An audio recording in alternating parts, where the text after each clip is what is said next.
replace the heating element, the round heating element, in a Fisher Paykel convection oven. This is model OS302. Here you can see the oven. First thing we're going to do is replace the inside, remove the insides. Stop it. Once you've got the insides removed, the second thing we're going to do is turn off the power. Go find your fuse box and find the double fuse called range. Turn it off, you'll come back, the lights will be off inside here, you know it's going to be safe to work. And you're going to need a Phillips screwdriver as well. Okay, now you can tell the power's off because the display is dead and the inside is also dead. Now we're going to use our Phillips screwdriver. We're going to remove 2 screws on the inside. Alright, so now I've got my power Phillips screwdriver and I've got a utility light. It is going to be dark in there. We're going to be removing 2 screws.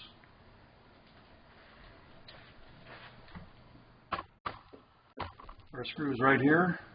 The second screw is right there. You're not going to be removing these other 2 screws over there, so ignore those for now.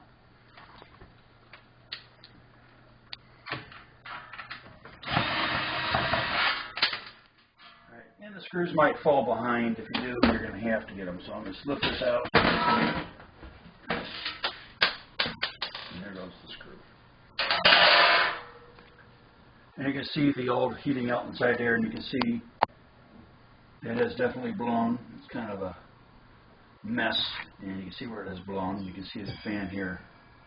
So this is the part we're going to be replacing. Now that we've got the panel removed, you can see that there's one more screw here that takes mounts this heating element, and 2 screws right here next to it.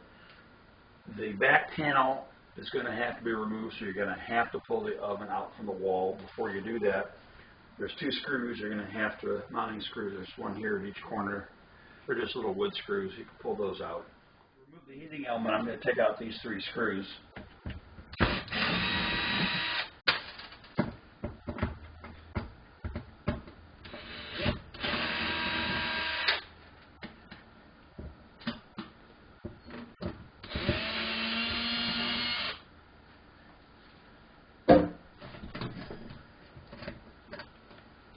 But you're going to have to take the back of the oven off to do the rest of this. So we're going to have to slide this whole thing out. Before sliding the oven out, you're going to need some type of a jack stand or a base. I built this custom base for this oven. It's exactly the right height. And you're going to be sliding the whole oven out from its base unit. Keep an eye on the power cord on the back side. You may have to make sure you're not breaking a wire. Make sure there's plenty of slack.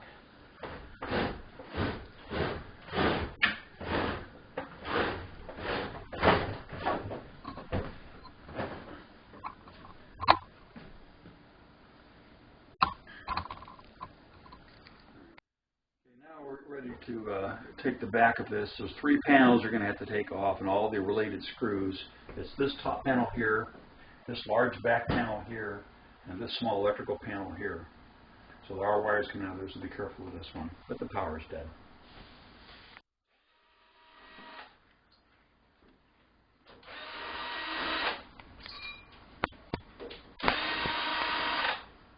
Top panel removed here. Take this off. Set it aside. Inside here are 2 fans. There's one blower right here, and then there's this big long cage blower over here. I had this thing go bad earlier. Had a bad bearing. It made a rattling sound. Now we're going to take off the side panel, electrical panel here by removing these 2 screws.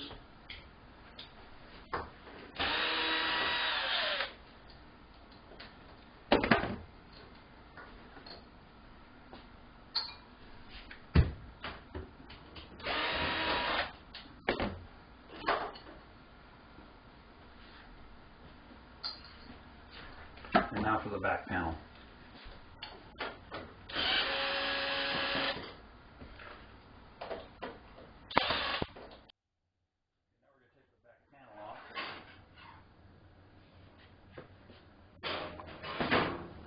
You can expose the wires. We have our fan. These wires out here, the green, the blue, and the brown are the wires that you're going to be pulling off the electric heating element. Get yourself a piece of notepad paper and make a little chart what wires go where. So when you put it back together, you'll get them in the right place. Okay, now we're ready to remove the brown, green, and blue wires. So I got my chart, so I can't mess up.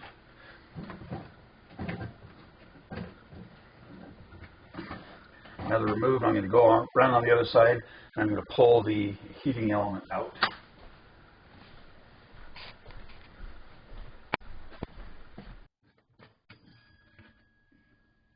Let's take a look at these two. So here you can see the burnt one. You can tell it's pretty burnt up. These are, I believe, are 2500 watt heating elements. Part number is 546726. That is a part number change. Older units have a different part number, but this is the new part number you're going to want.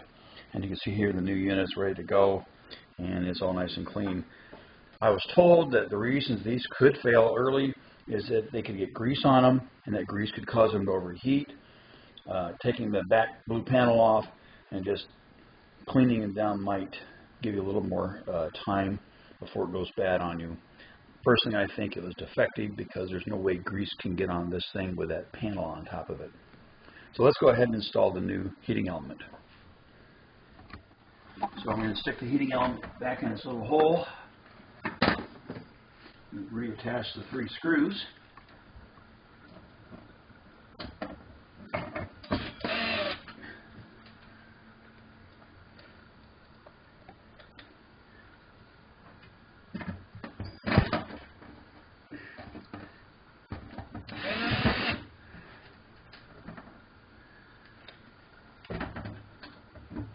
Now we're going to reattach our 3 wires. My brown, green, and blue. I made my little chart so I can't mess up.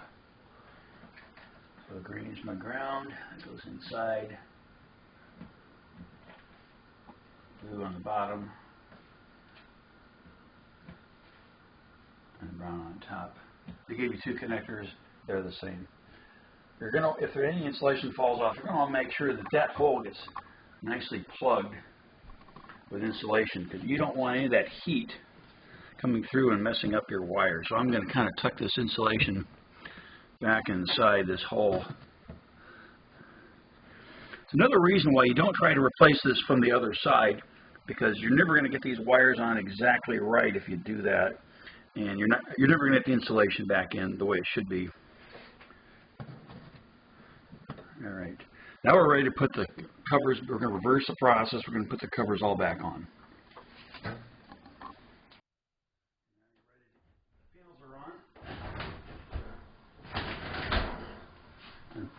Remember to put your 2 screws in, here and here. And now we're going to put the blue panel back on.